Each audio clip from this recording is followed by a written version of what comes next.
Thanks everyone for coming. If you all just have a seat. I think everyone's in, so we'll go ahead and get started. Can everyone hear me okay? We don't have a mic or anything, so I'm hoping that my voice will carry, but I'm kind of soft-spoken, so let me know if you need me to repeat something. Otherwise, we'll go ahead and get started. My name's Victoria Truppi, and I'm here with Envisage International. I'm the marketing specialist there, and what we do at Envisage International is we do online marketing and content creation, mostly for U.S. schools that accept international students, but we work in all realms of international education. So our flagship site is internationalstudent.com. Many of you may have heard of it. Some of you may be our partners or be featured on the site. Basically what internationalstudent.com is a search engine similar to Google for students to come to find a school that they want to come to in the United States for their international study. So that's our flagship site, and basically what we do to promote online marketing, to promote the schools that we work with, is content creation. Internationalstudent.com is not the only site we have. We also do international student insurance. We do international student loans. IEFA.org is a financial aid site that we provide. And so these are just some of the tools that we use to provide resources and quality content for and towards international students. So that's a little bit about about Envisage International. So the question is, how do we create engaging and sticky content that international students want to read and want to view and keeps them coming back for more? And of course we use social media, and a lot of you are probably using social media too in the same way to market your content and to generate interest. And so we do that in a lot of different ways on our website, using Facebook and Twitter and all the other typical social media platforms. But what we're going to be talking about today is Google+, and they're kind of an up-and-coming, the newest social media that people are using and starting to learn how to use. Okay, can you guys hear me okay? Good. So that's what we're going to be talking about a little bit today. So I just wanted to get a feel for the audience a little bit. How many of you have a Google+ page? Can I get a show of hands? Okay, so a few of you. How many of you are using it professionally? Like how many of your schools have a Google+ page, or your international office even has a Google+ page? So only a couple. I only see 4 hands out of the whole audience. Well, that's okay, because you can all raise your hands now, because we're doing a live broadcast via Google Hangout right now. So any colleagues that couldn't make it today, or anyone that wants to watch it afterwards, you can actually go to our YouTube page or our site and view this session. So it's very, very useful, and it's an example of what we can do when we use Google as a communication tool for promoting our marketing and content. So I'm here with my colleague, Emil Galland. He is the Director of Technology at Envisage International, and so he'll be helping me kind of things where we're dealing with kind of a new animal, because we have a live audience with you guys, and we have a remote audience of viewers that are viewing via their Google+ accounts right now. So they're seeing this video. Sorry about the camera, I know it's right in the way of some of your views, but that's why it's there. And so he's making sure everything's going smoothly on the remote end, and running multiple cameras and multiple microphones so that everyone can hear us correctly, and they can also hear you when you ask a question as well. So I like to keep it casual and conversational, so if you guys have any questions, please let me know. Just raise your hand, and we can have a discussion about Google+ and Google Hangouts. So let's go ahead and get started. Let me tell you a little bit about what we're going to be talking about as far as an agenda, I guess. So we'll start off with an explanation of Google+ and what it is. Give you a little bit of background on that, and then we're going to delve into the Hangout portion of Google+ as a communication tool. What are they, how we use them at Envisage International, and then I'm going to show you an example of a case study that we did a hangout where we partnered with Mississippi State University and give you an idea of what we did and how we did it and what the results of that were for that school. Then I'll tell you a few lessons that we've learned along the way. We've just started doing these Hangouts at the beginning of the summer, I think. So over the course of the 4 months that we've been doing these and promoting them and partnering with people to create them, we've learned a lot along the way. So it's constantly changing. It's something that we're constantly trying to improve and keep up with because Google is an ever-changing monster that we have to keep up with. So we'll give you some tips at the end, and then we'll do a quick question and answer. So we can talk about your ideas, and you can ask any questions that you have. Our remote audience can also ask questions. If you're joining us live via the Google Hangout, you can go ahead and submit your questions by clicking on the upper right-hand corner on the applications icon and choosing Q&A, and then you can type your questions in via that, and then Emil will be reading them to me during that Q&A session so we can answer questions for everybody that's viewing, so it's exciting. So any questions so far before I go ahead and delve in? Great. So first, the first question we wanted to answer is, what is Google+? And Google+, just like Twitter or Facebook, is a social media platform that many people are using to share their content. It's a social layer that Google added to their suite of products. As you know, Google is very large and has a lot of things going on. So it was really the social layer that they wanted to add, maybe to compete with Facebook, maybe to just be a place where you can elevate a conversation, foster community, and challenge the status quo, which is how Google put it when they released Google+. So that was their original intent, and it is the second largest social media platform now in the world. There's actually 540 million members that have a Google+ account. And when they first started building the Google+ accounts and pages for people, you automatically got a page when you had a Gmail account.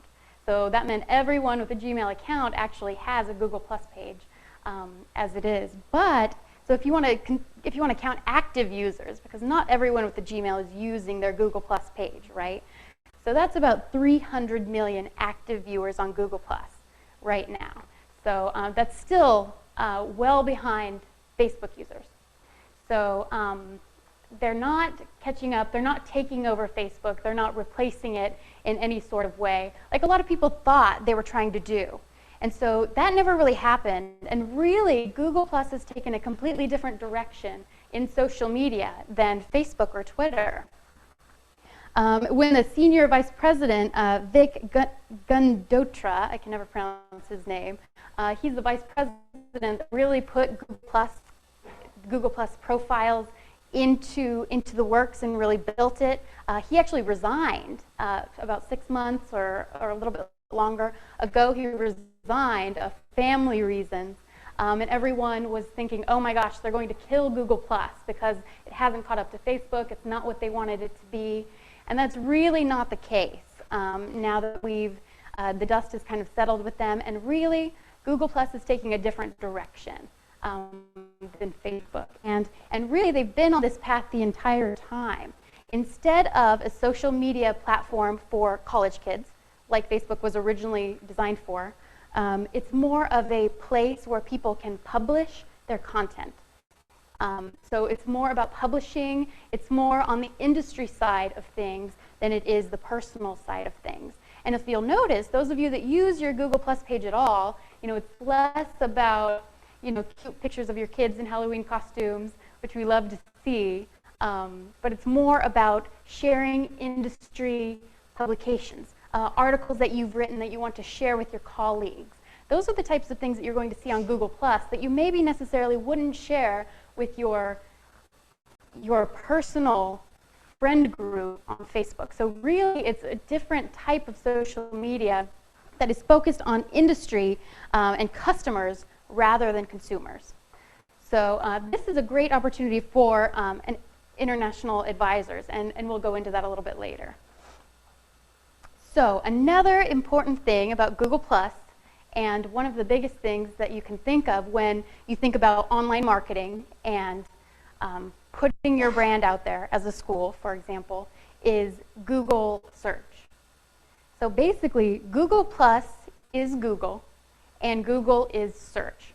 So when you think about having, being able to be found online, you're thinking about Google. 88% of all the search traffic worldwide is found in Google. So that means that Bing, Ask Jeeves, these other types of search engines are sharing that remaining 18%, which is very, very small. So Google is where you want to be if you're online. That's where you want to be found. So Google Plus is integrated directly into Google Search as well as Google's other applications. So that includes Maps, that includes Calendar. If you join an event on Google Plus, it automatically goes onto your Google Calendar. You'll get reminders. If you have an Android phone, those reminders go to your mobile phone. All this different type of integration, as you guys probably know and have observed. Your Google Drive, your Google Documents, any of you that are using those things, all of those things are integrated together with Google+. Directly from your Gmail, you can add people to your Google+ circles, which we'll explain a little bit later. And all of these things together bring you into, the Google umbrella, the Google world. And that's where you want to be when you want to be found, as far as an online marketing perspective goes. So that's really where you want to be. And I think that's the thing that is going to make Google Plus very, very valuable in terms of social media. So any questions so far? That's just a little overview of Google Plus. Cool. So that's a little bit about what it is. Now we're going to discuss how we use it as a company. And let me show you an example here of our internationalstudent.com Google Plus page. And this is just, like I said, this is for our flagship site. This is student-facing, so we share a lot of information here that would be of interest to students. And so, well, this is our Envisage International page. Just one second.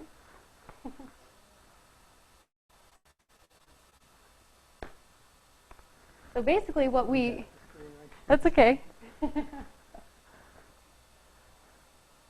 We're at the mercy of the Wi-Fi in the building too, so you have to allow for these things. Here it is. This is our international student Google.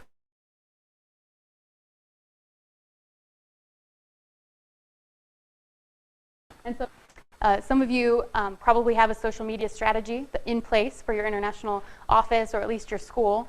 So we have one of these as well. And so we're constantly sharing articles that we've written, videos that we've made, interesting content for students.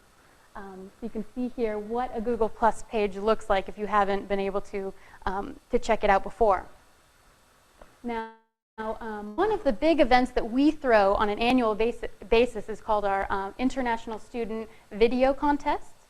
And so students are able to submit a 5-minute video in order to win a $4,000 scholarship. So it's very popular with students. It allows students to be able to study abroad, and in their video they're telling why they want to study abroad or come to the US or whatever it might be. So it's a very, very popular event. And so here's an example of one of the posts that we put about the video contest to get students to come. It's intriguing, and it's basically you're building these posts so that people will want to read it, want to open it, and want to share it with your friends, just like any other social media would be. So a post like this, and all of you are probably pretty familiar with Facebook out of all of the social media tools. So just like Facebook, you can plus a post here on an individual page.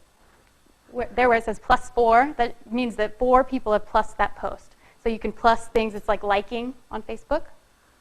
You can share a post with all of your friends or with a certain targeted group of your friends, which we'll go into later. It's called a circle. And you can also write comments, just like you would on any Facebook post, to start a conversation. And some of these posts get a lot of conversations going, depending on the type of article you're writing. You know, if you're writing for your industry, you'll see a lot of conversations taking place about an article on a really academic level. So it gets very interesting, a lot more in depth than you would say a typical Facebook post would get. So now I mentioned you're able to segment the friends that you share a post with. And so that is called circles. And so people build circles, and really Google has got this part of it right, I think. I think it's the most special part about being able to share things on Google Plus is the ability to create circles. I don't know if any of you, on Facebook, maybe you post something, you don't necessarily want maybe your students to see it, or you don't want your parents to see it, or maybe you don't want your boss to see it, something like that. I'm having a party on Saturday or something like that. And it's hard in Facebook to determine who's going to see your posts. They really make you jump through hoops on a privacy level because they want you to share things and they want you to share them with the most people possible. So what Google does is gives you a tool called Circles where you can really segment your list of friends for specific reasons. For example, here we'll pull up our Envisage International circle. And basically, this is all of my colleagues put into one circle so that if I want to share an article that has to do with our industry or has to do with us or a newspaper clipping or whatever it may be, I can share it only with that circle, and they'll be able to see it and share it as well. Another example is a Hiram College Hangout. We held a hangout with Hiram a couple months ago, and so all of the students that attended that hangout, we put them into a circle, and we could market to those students afterwards. It was a basic hangout about why they should study at Hiram. And so now that they've already seen the video, we can go back to them, we can send them messages, oh, if you want to apply, here's where you need to go. If you have more questions, here's the advisor's contact information. So we can contact those specific students now and keep contacting them until they become applicants at the school and beyond. So those are just some examples of circles. And really, Google Plus has shown us the important aspects of what makes social media work. And that is, one, quality of your content, and that's always going to make or break your social media strategy. Two, your ability to network with these circles. You can network in whatever ways you want. You can share things with people that you want to share them with and not with others. And you can communicate. And the communication part is what we'll discuss with this Hangout section and what we're really going to delve in. Okay? So without further ado, there are two types of Hangouts that you can have.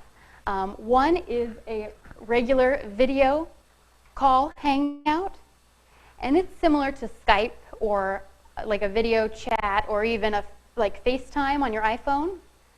It's similar to that. It's got a maximum of 10 people can join a video call, and it's something that you probably are all used to having with these other types of programs. The one that we're focusing on is the second type of Hangout, and that's called a Hangout on Air. A Hangout on Air is more like a webinar, maybe WebEx or a GoToMeeting. There's no limit to the number of people that can join from an audience perspective, and it has presenters. So you can have one presenter, you can have multiple presenters who are able to present to that audience at the same time. So that's what we generally work with, and that's what we're doing here, of course. So those are the two types of Hangouts. So let's start a little bit of discussion and give me some ideas of what you guys think are good ways to use Hangouts to communicate with prospective students, current students, maybe alumni. Any ideas or any examples of what people are doing already? No, but I have a question. Okay. I've done video conferences, Hangouts for groups smaller than 10 people. Great. But then we can all talk. So if you do a Hangout on Air now, can they talk or can they only type in questions? That's a great question. So if you're doing a video call, the first type of Hangout, everyone is kind of equal and everyone gets to talk, similar to Skype or something like that. It's a group call, a group video call. When you do a Hangout on air, which we're doing, you have presenters, and only the presenters are allowed to speak. And the audience can only view and submit their questions via typing. And so then the presenter would answer those questions at the end. You can, and that is actually a big point that I wanted to make as we delve into this. But yes, these videos automatically go into YouTube. YouTube was recently purchased by Google. It's one of their, and it's the #2 search engine in the world as well. So Google's got #1 and #2. And these Hangouts on air, as long as they're public, go to your YouTube and are searchable on Google search. So you are able to go into the YouTube and edit it later if you want to cut off, the beginning or the end or something like that. But yes, these are all documented immediately to YouTube, and then you can use them. You can embed them on your website. You can email them to students. You can use them for further use. So it's really creating content as you go, and it's live content. And I think that's what pushes it over the edge to useful communication. So any examples of what we might use these for as far as communication? Integration workshop with students. Absolutely. We're looking into that with Blackboard right now. Okay. So we have physical workshops that students come to all the time. We're looking at having a webinar type workshop where the presenter is the same person that will give the workshop and the students ask questions via the. Yeah, and perfect. That's a great example. And of course, these students are around the world, so there's no other way, there's no better way to communicate with these students. You can't travel to every country in the world. So that's a great example. Any more? Maybe current students, maybe study groups, anything like that. So really, it's endless possibilities. Really, whoever you want to communicate with, you can do it using a Hangout. So let's show you quickly set up a Hangout. Emil's brought up on the screen the Hangout on air setup interface. So all you need to do to turn on a Hangout from your Google Plus page, the left side menu gives you a Hangouts option. You'll just click onto that. There it goes. Open that on up, and then there's a big blue button that says Start a Hangout on Air. And so you just do it right there. It's easy as that. You give it a name, something that describes what you're doing. Give it a description, something that will make students want to open the Hangout and to view it. You can schedule it for now. You can start it right away, or you can schedule it for a later time so that you can mark it for it and get people to join the Hangout later, which is usually what we do. And then you can choose who you want to share it with. So you can share it with the public. You can let anyone attend that's on the internet. Or you can choose certain circles to market it to. So just like we spoke about, it's that easy to segment the communication and to really get the audience that you want and that you'll be targeting. Mm-hmm. That's a great question, and that's something we're going to show you also. Yes, people can RSVP for the Hangout, and then you see the people that say yes and maybe for those Hangouts. So I'll show you an example of that in a little bit. But yes, you can. And then you can market it to them again. Once you have them in a circle, you can reach out to them again, and it sends them an email as well. So you have access to them via email too. So it's kind of even better than just the social media aspect. So, I'm sorry. Mm-hmm. So beyond RSVP, Uh-huh. how do you know, I guess there's no way to actually know if that's just possible.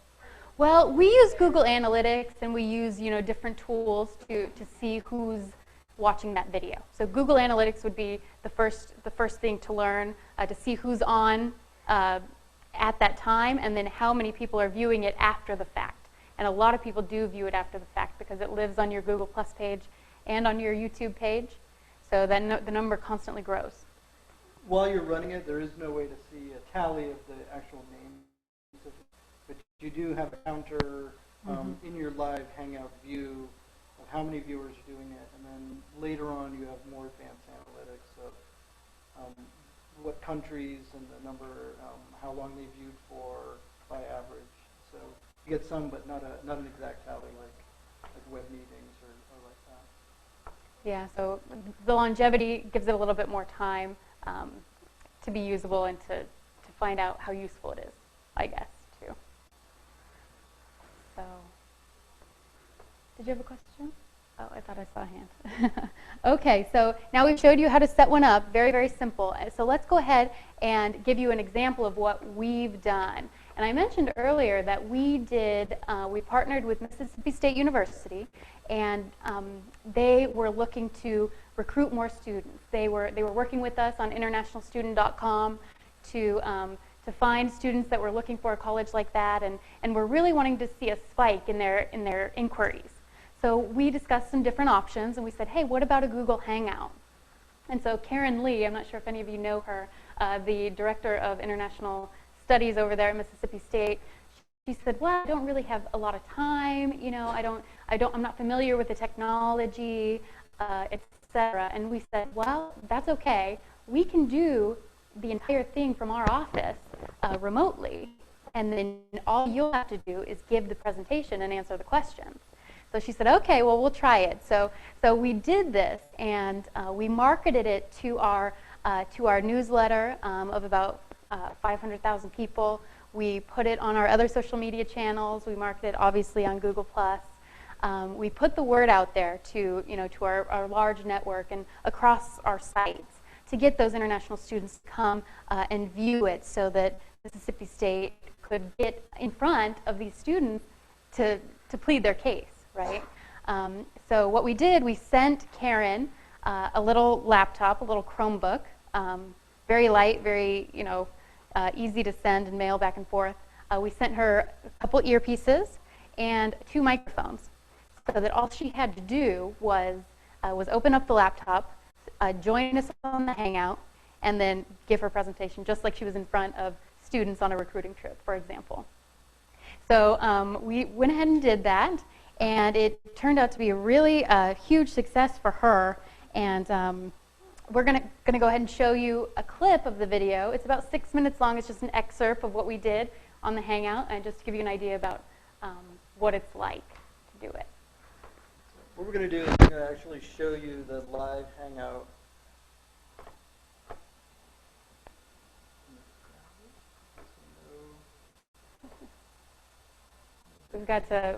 We're sharing it with the live audience and the remote audience, so it gives it another level of difficulty to a regular presentation, so bear with us.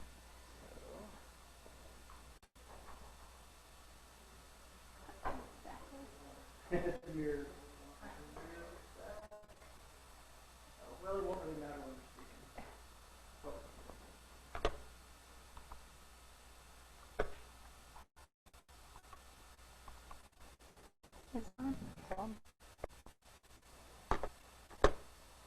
Can you just put it up here? Sorry, give us just a sec.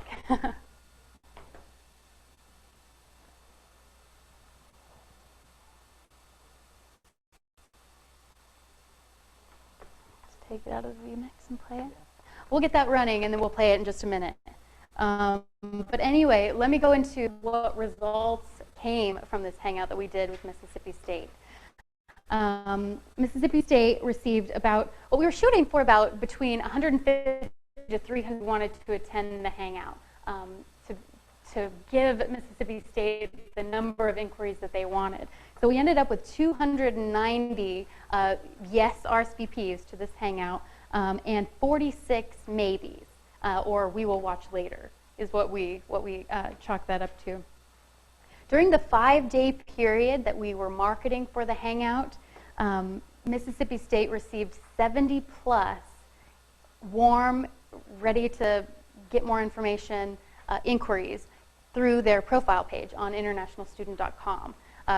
In the Hangout, we were directing them if they had more questions or if they wanted to learn how to apply or to take the next steps to fill out the form and submit it directly to Karen Lee. And they had over 70 of the students went ahead and did that and submitted it to them to go into their CRM system of communication so that they could receive the emails and get in contact with those students. So that was a huge success for us and exactly what Karen had been looking for. The profile page itself received over 1,600 views within that period. So 1,600 people had gone to that page, seen Mississippi State University. You know, is great for online marketing and their web presence. You know, so a lot of people, they're in front of a lot of people, even if they didn't fill out that form. So the video went straight to YouTube, like we said, and lives there continuously. And the YouTube page since then has also received nearly 300 views since the actual Hangout took place. So that's 300 prospective students that have gone ahead, learned more about Mississippi University, and Mississippi State University rather, and are able and have the ability to contact them directly in order to learn how to take that next step and learn how to become applicants or whatever it be. Also, now the Hangout lives on internationalstudent.com under our resources page that we provide for students. So any students looking for resources on how to study in the U.S. or certain schools where they want to study, now that Hangout lives there. So if they're interested in studying in Mississippi, they can view that Hangout and have all of their questions answered, for example. So that's just an example of the longevity that it has, places that you can put it to make it live on and continue to benefit you as far as content goes online. So any luck with that video? Okay, we've got the video ready. Sorry for that.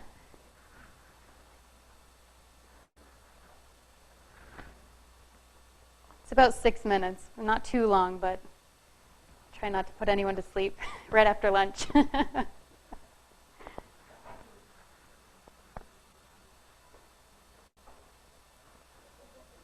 machine we normally use to run these is quite a bit more powerful than this one. It's a portable laptop that we bring. Hi everybody, Sound. thanks for joining us today Can you for turn our it a little bit? International Student Hangout series. Turn where we it so we can bring hear it. No. international students together with quality U.S. Audio's really low. Sorry. to promote higher education. Today we're going to be joined by Karen Lee, the Director of International Relations at Mississippi State University.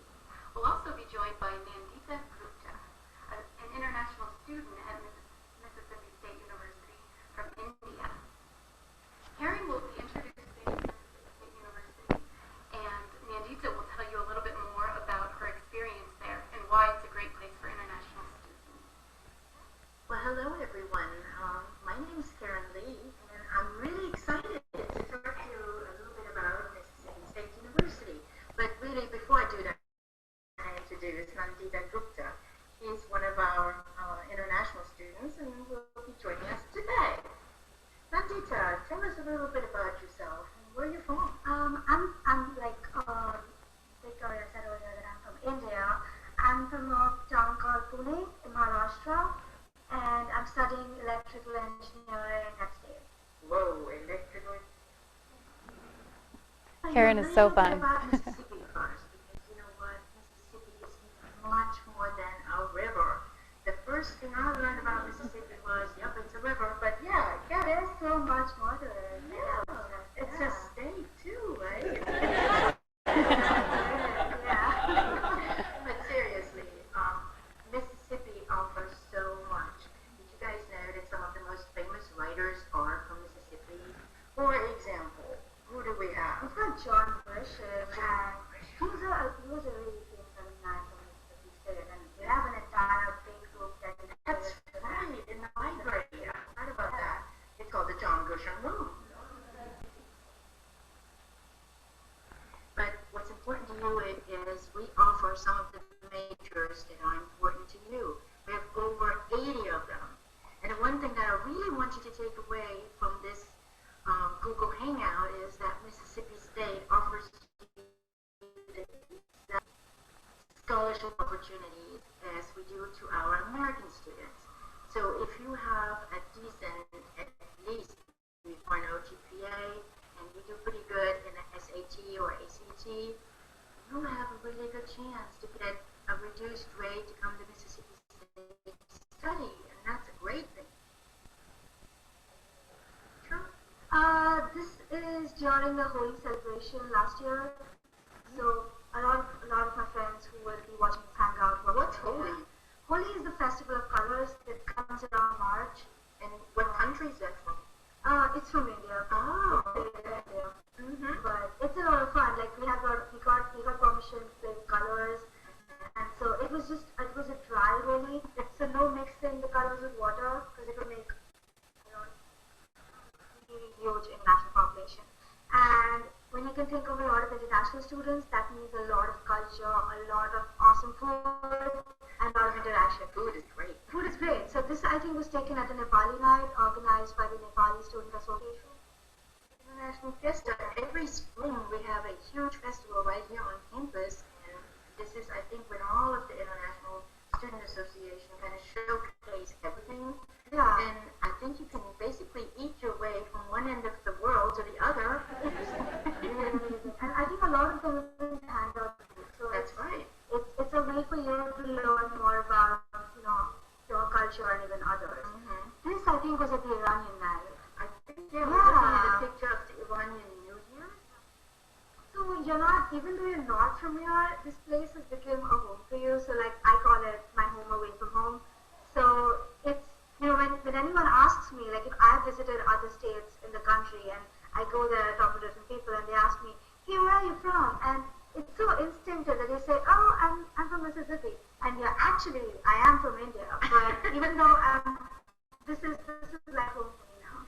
Other international students feel the same way. Like I think this guy right here is dressed. Yeah, that's Yahoo. We're ready to answer some questions now, so if you want to submit your questions, we're ready for you. There you go. What is the minimum TOEFL score for undergraduate? Hi, I'm a student from Morocco, and I'm wondering if there are any art classes in our college. Well, we do have. My best friend is majoring in art. Now we're going to move on to the next question. This is from Kush, and he wants to know the GMAT is required, or she, I'm sorry, required as mentioned on your website, but is it compulsory? Well, actually, required means compulsory, so yes. If it says that you have to have a GMAT, then you have to have a GMAT. So I hope we helped, and please contact Karen with any more questions that you'll have. She's really good with emails. Like I usually get a reply within 24 hours unless she's super busy with something else. But she'll definitely get back to y'all, and I would suggest I'll definitely contact her. And also, please fill out that form. Make sure you fill out the form so that we can answer the questions that we did not get to answer right now. So please go. There it is. Karen and Nandita were absolutely fantastic to work with. You can tell they're very peppy. They just gave a good, positive overview of the school, and they were really fun to work with. I think the international students appreciated it too, and I think they loved having the international student there to learn, about the perspective of the student, how Mississippi State was for the international population. So that was really great. It was a great success for Mississippi State University, and as you can tell, they got to answer the questions live to those students, and then the students went on and completed the form so that the advisors there could contact them shortly afterwards to put them into the process, the recruitment process at the school. So it was really a great success. They actually ended up having 38 countries represented in the audience, which was a huge success. Some of them were, the majority of them were from the United States, students that are finishing high school on an F1, for example, finishing a 2-year program looking for a 4, finishing a 4-year and looking for a graduate program, still looking to transfer that over. So a lot of them are already here in the U.S. Some others that were represented were India, Egypt, Bangladesh. These are the top 10 that I have here. Malaysia, Turkey, Spain, Colombia, Kyrgyzstan, and Germany. So a wide range of students were able to attend and to ask questions and to learn more about the school. So it was a very big success. So any questions about that or how we did it? Mm-hmm. I did have a question about accessibility in certain parts of the world. I noticed that China was not on your list of top. That's right, yeah. We had our students in China tell us that Google is firewalled. So how do you deal with that? I mean, is that just a segment you have to write off your list? Unfortunately, yes. You know, people in China or Chinese students are available to get through those barriers with a VPN or something else. But in general, Hangouts are available all over the world except China and Vietnam right now. So unfortunately, hopefully that'll change. But right now, China and Vietnam are not going to be able to view those. However, they might be able to view it if you put it onto a website or something. They might be able to watch it that way, or if it's you email them the link, they might be able to view it that way. Mm-hmm.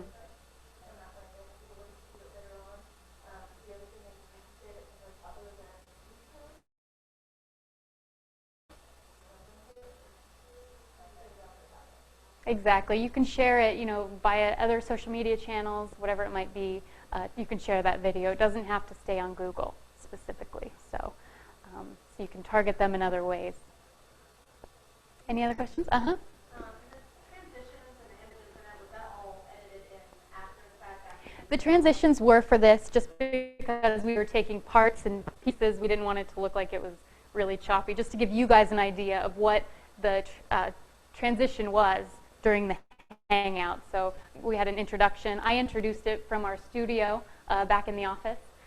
We have an we took my boss's office and turned it into a green room studio, kicked him out, gave him a new room. And so we're pretty high quality stuff in that room. So we were doing the introductions from there, and at the same time running everything from that room on the back end. He was actually doing it. We can show you what the back end software looks yeah. like. So he was doing that, and so all the school actually had to do was do the actual presentation. But we had introductions, we had, you know, information about the school, information about academics, and then, you know, the student was able to give her perspective, and then we had the Q&A and the conclusion. So.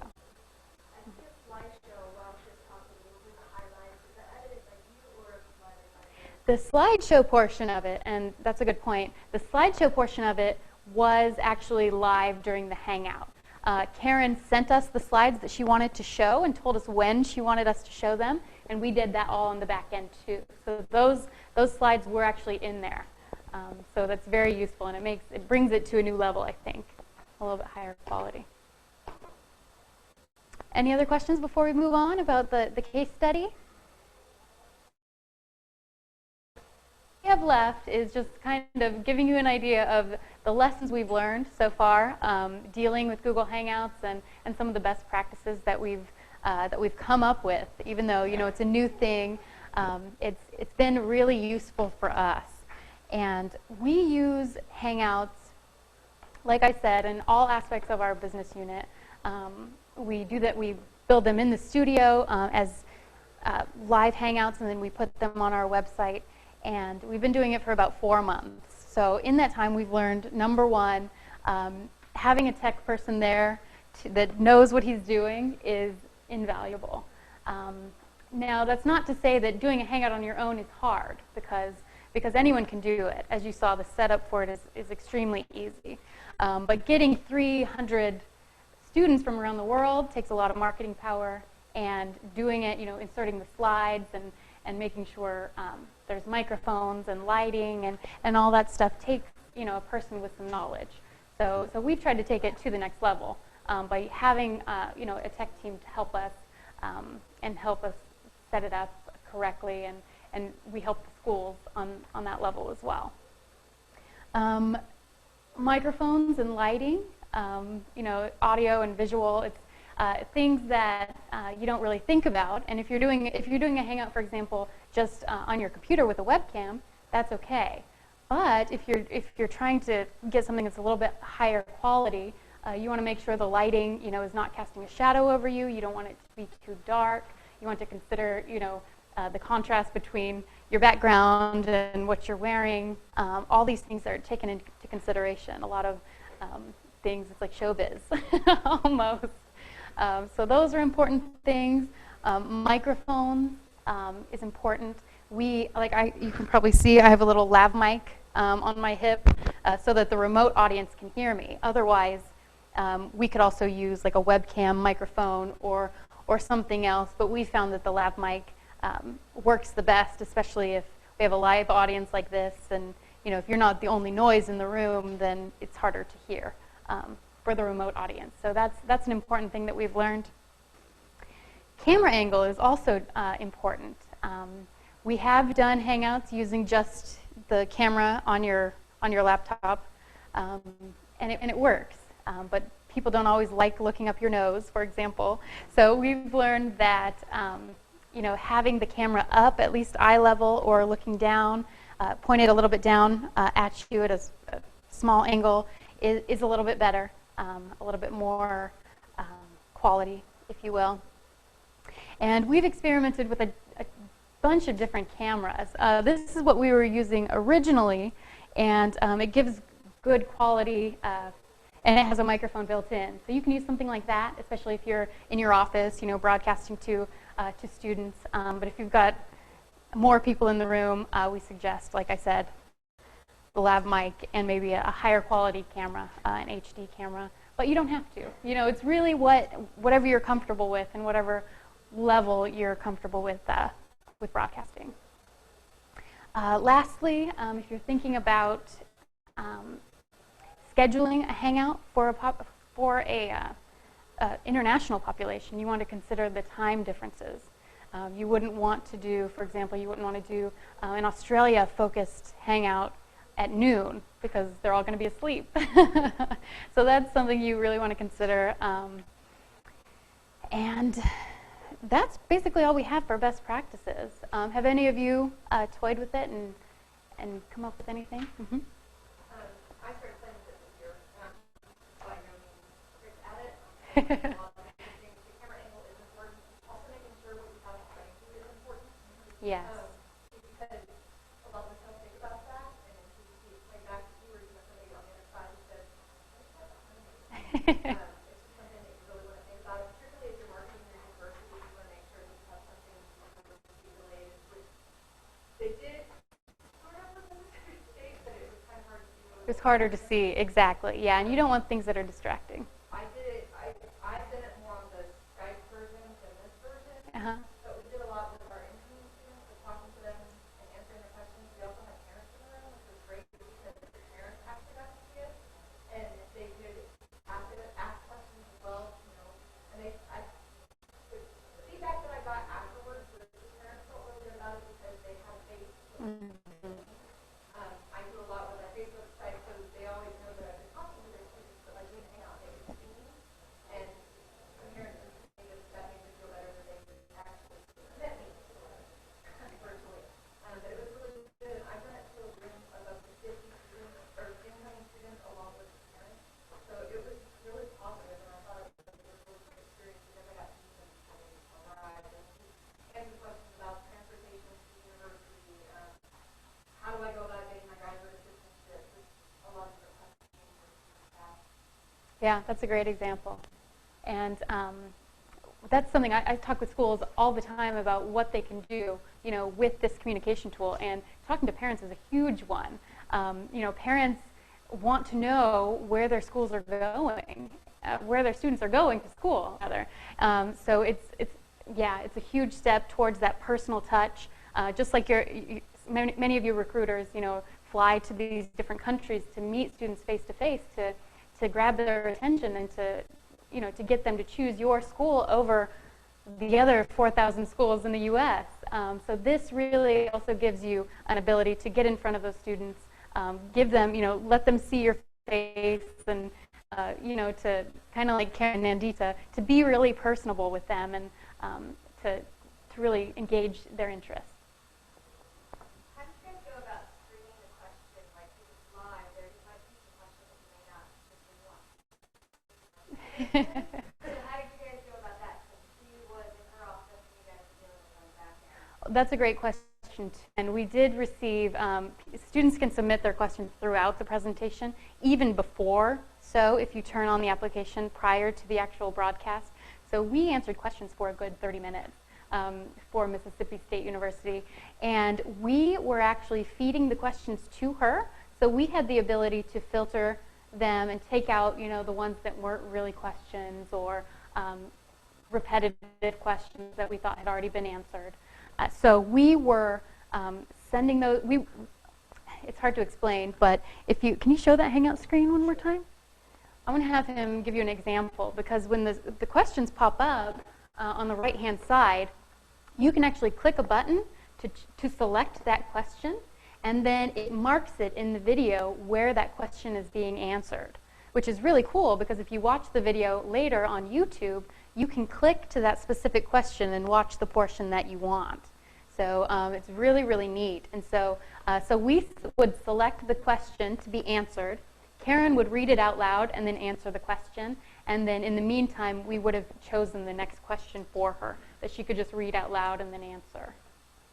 And then, what's that? Using this Q&A function here, Karen, as the other presenter, would have shown up here down in this lower thumbnail. We select the question, it goes to the top, and she would answer the question, and we would mark it complete. And what that does is it makes an annotation in the video. When you watch it later, you can, if you're reading the list of questions, you can just click on that question, and the video jumps straight to the answer for you. So you can see we actually have a question, too, from our remote audience that I can go ahead and answer.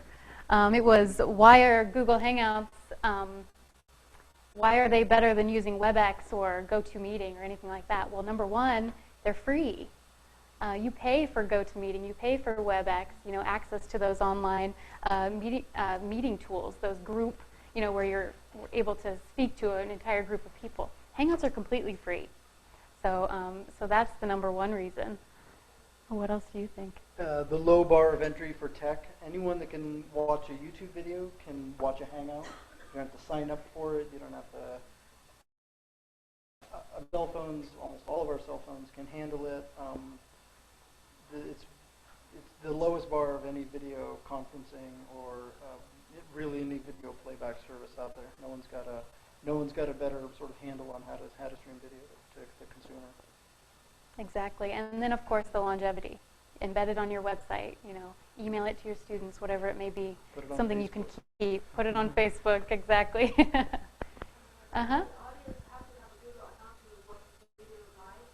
They don't. You don't.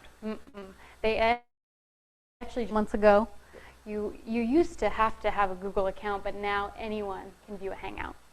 So that really lowers barriers as well.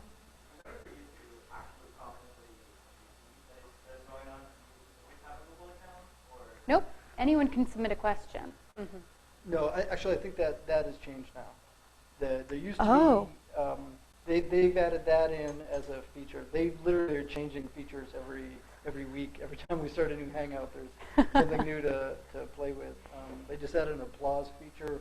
While you're watching a Hangout, there's a bar at the bottom that streams across with a happy guy and a sad guy. And if you like it. Yeah, if your audience likes it, they click the plus button and the guy starts clapping. It is. But to ask a question, now you have to have a Google account to be logged in to ask questions.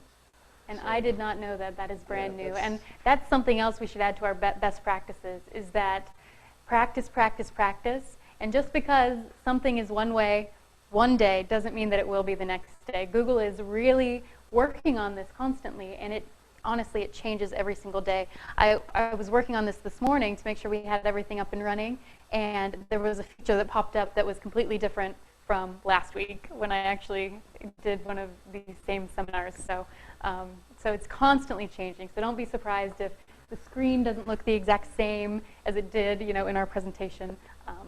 But I think they've got a good handle on it, and the improvements that they're making are good ones. So, any other questions?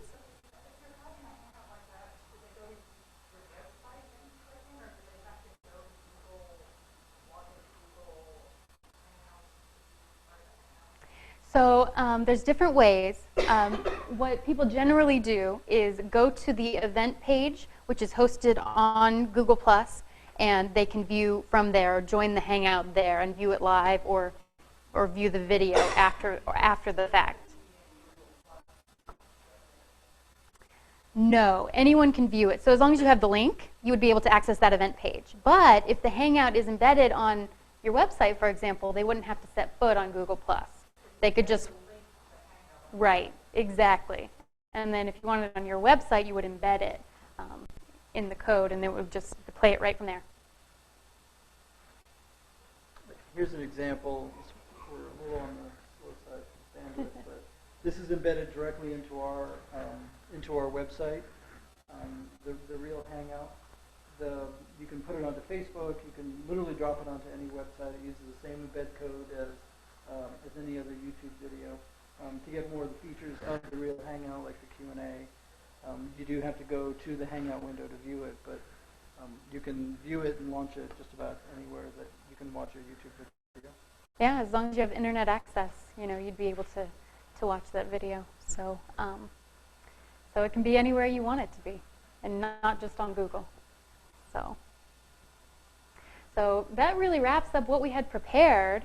Told you a little bit about Google Plus and what it is, how we use it on our sites and across our network of sites, how we've done it in the past. We gave you the MSU example, and a few best practices that is constantly growing. And we'd like to hear your best practices if you have any, if you start trying these out. So my business cards are in the back. Feel free to take one. Contact me if you have any questions. I'm happy to help you set one up, or whatever you might need. Feel free to email me. So. What other questions can I answer? We have a little bit more time, don't we? 5:12, 4:12. Yeah, we have a little bit more time if anyone has questions. Uh-huh. So, is it possible to, are the questions all archived with the video? And then I'm also wondering if it's possible to keep questions hidden, unless you want them. Because what I'm looking for is something where I can have a video, and I know that if you put the video, if they ask me questions, I was looking for like their name and ID number. Right. Right. As of right now, if you turn on the Q&A application, it's visible to everyone. It doesn't give any personal information on its own. It just gives their username, whatever name they're logged in with. But what we make sure that we do, instead of having them send personal information over that for now, and that might change soon, but we send them to like an application form, an inquiry form that they can fill out to submit their personal information. So that's never in the public view, and then we send that on over to the school directly. So that's what I would do. You can see here where we have it embedded on the site. There's a link for the school profile, which is where we want them to go after they watch the video to submit their information. So make sure that that information, where they can submit their personal information, is in the description of the Hangout when you set it up, so they know what to do after the initial Hangout. You're welcome. Uh-huh. Is there a way for us to download the video and send it to another location? And this way we can upload it to some media and kind of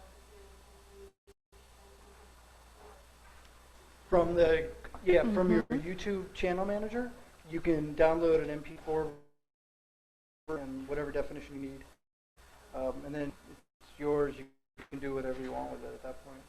Yep, then you can put it on RenRen, whatever you want. Mm-hmm. Anyone else? Well, thank you guys for joining us. If you have an evaluation form, be sure to fill that out. And I'm not sure where she went. There she is in the pink NASA shirt. She's collecting those for us. So thanks for your feedback, and let me know if you have any questions.